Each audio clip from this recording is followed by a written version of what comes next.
leaving a fake note on my thanks card to see his reaction. He didn't even see it, guys. Hi, babe. Hi, ready? Yep, are you ready? Yeah. What's that? Oh, I don't know. It looks like a note.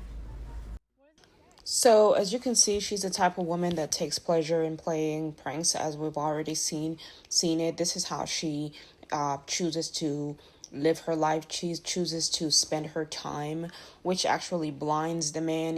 What it's doing is it's draining his energy. The time that he spends doing this, circling around to do pranks, could be time that he could be occupied doing more important things, and kind of showing you guys what to do to be a better partner, what you could do to, you know what I mean. Those are all things that he could be occupied doing, but he allows himself to be distracted by this witch. That's all he does. Is and sometimes it's like you sit there and you're just like you can sit there and just like you don't know what to do with sometimes when you're stuck in a relationship. You don't know where to start, but you have to be the dominant one. You have to say no, stand up for yourself. There's not much else that people can do, and just say, I don't want to do this with you anymore. And it's a matter of waking up to reality, snapping out of it and being like, listen, this is not what I want to do anymore. How much more money are you going to earn? Because if she forgets her wallet, she's going to keep forgetting her wallet, so that you can fall short and spend your money so that you don't leave. Right? So you can't cry to me and tell me, oh, to help me get out of this. You can do this out actually yourself. So, I don't know. Sorry about... Oh, you know what? That looks like my handwriting. That looks like my handwriting, doesn't it? And ladies and gentlemen, that's how she sees that she scores. She wants him to say he's going to put a dent in her rear end so that she can be able to have sex with him. That's her way of getting him to be frustrated so he can run out in bed with her and take his frustrations out on her in bed. And so I asked Zach, what the fuck do you want me to do with this? All I can ask Zach is, what do you want me to do about all this? Only you have the power to do something about it. So you asked me to keep defending you. What do you want me to do? This is all I can do for you, but only you could take the real steps, Only you could stand up for yourself. There's not much I can do. I can try to put out some evidence, be your hands, but that's all I can do. And then I have to move on with my life. That was your decision, not mine. Your choice, not mine. So, what do you expect me to do? You can't be mad at me for not being there, because I didn't ask to be born. I never knew what time I was going to be born. I can barely tell. All I can do is ask is, why am I here? Oh, because the woman that gave birth to you was praying for children and you happen to be born. But that's all I can do. I understand my purpose as a human being, but I don't believe in moving and walking in circles. I do understand that this world is a round world, and it is a repeated cycle of relationships and lessons, but we have to move forward at some point in our lives. Even if it takes moving backwards to move completely forward, we still have to move forward, move on with our lives. But talking about the same couple, same relationship, same thing, it just really, really annoys me. It does. Because there is so much other stuff to do. I'm more than just a wife. I'm not just a wife. I'm also a leader. I'm also a owner, a business owner. I'm not just your wife. If that's what you think of me, I have goals in life. I have goals that I would like to meet. I have empires that I would like to build.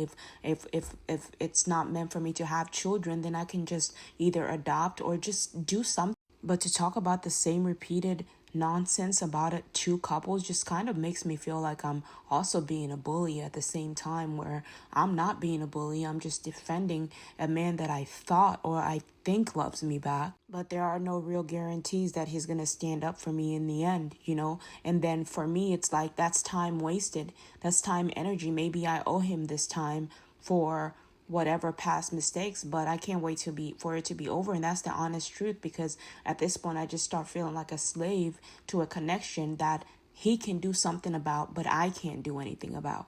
You get what I mean? I can't do nothing about it. I can help him gather evidence and information, but that's the most I can do. But how do we know he's going to use it? How do we know he's not just using me to promote himself and just make me look bad? You get what I mean? He can't make me look bad because I actually look like the hero in this connection because of the gathered information that I have, the fact. But this is the same man that chose his priorities over me. But I can't choose my priorities over him. I can't choose my life over him. I'm saying this so that when I do move forward, at least I have something to say that I try to fight for you. I try to defend you. And now the battle is in your hands. The battle is no longer in my hands. Once I finish and post this, it's done. It's out of my spirit, out of my hands. If this is my real twin, which there is a strong chance that it is, and I strongly believe it, the reason why this is happening truly to me, because me and God literally had sex with each other in secret when nobody knew, because when I was even my past life, I was the only woman available for him. And so we thought that I belonged to God as a spouse, but really the universe had a partner in mind. But I had already slept with my brother, who is not my blood brother in this lifetime, but is my blood brother in the spirit, in heaven, right? And so this is nothing but karma happening to me. He's just mirroring what happened, except we were not able to document for there to be any real evidence that me and God actually had sexual intercourse. But my body remembers everything me and him did, right? So the whole world is going to be slow and think, oh, you're crazy. You're saying you had sex with God. They don't understand that we were created out of God's very own image. This man, every one of us did not just come out of nowhere, out of his mind, just a creation. No, he literally touched his body, and with his hands, his fingers, he read his shape, and he created it and made a duplicate, which was Adam. And then Adam and Eve had babies, and this is where we come from. That's simply what it is. People think God is just a spirit. No, when people die, they can become spirits, but human beings were humans from number one. God was a person with flesh. Explaining this to the world is absolutely complicated, but it's not. As long as as long as you understand it, that's all that matters. It's up to them to be smart enough to understand it. It's up to them to eat well enough for them to be able to comprehend. When you go to school, when you go to class, the teacher, all they do is give you information. But it's up to you if you're able to observe, if you're able to care for yourself well enough to wake up early in the morning and to make it to class. If you don't make it to class, you're not going to learn anything. If you don't eat well, you're not going to stay up in class to actually learn anything. If you don't comprehend or have comprehension skills, you're not going to learn anything. So I'm just delivering a message. We're just delivering messages, and it's up to you if you want to believe it or not. We're delivering, me and God are here delivering messages. If he suddenly decided he doesn't want to be with me, God is a miracle worker, and we can just work it out together, pure point blank. Because I honestly can't see myself wasting my time with another thoughtless person. I can't see myself wasting another minute of the day of the breath that I take, the day that everything that I move costs me. It cost me a lot. It was expensive. It was painful. So why should I even go to the club and waste my time with a drunkard? You get what I mean? Why should I waste my energy? I mean, once you experience this certain level of pain and suffering, you can't just be with anybody. You can't, because unless the universe pushes you to try to make it work with somebody, but then that's more time that you're investing in someone else that could be gone. You'd rather meet somebody in person and have them come over, but there's just going to be requirements. Like, are you safe? What kind of person are you? To get people to open up is really hard. To get people to open up, some people don't open up unless they have a shot in their mouth and they've had some alcohol, some liquor. You get what I mean? And you have to spend real quality time. And, the person has to keep showing up, and the person has to be devoted to you in order for them to keep showing up.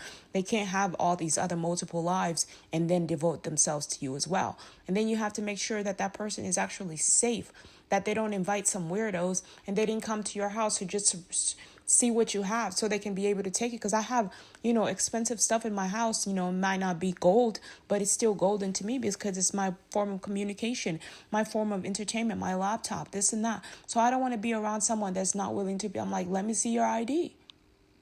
in case you steal something from me. You know, I still have to be really ready for all sorts of things. So it's gonna be wild before I get back into a normal person. I'm still healing, and I don't mind him coming over to heal with me, but that's still up to him once again. All right, ladies and gentlemen, that's all for Eve's story. Toodles.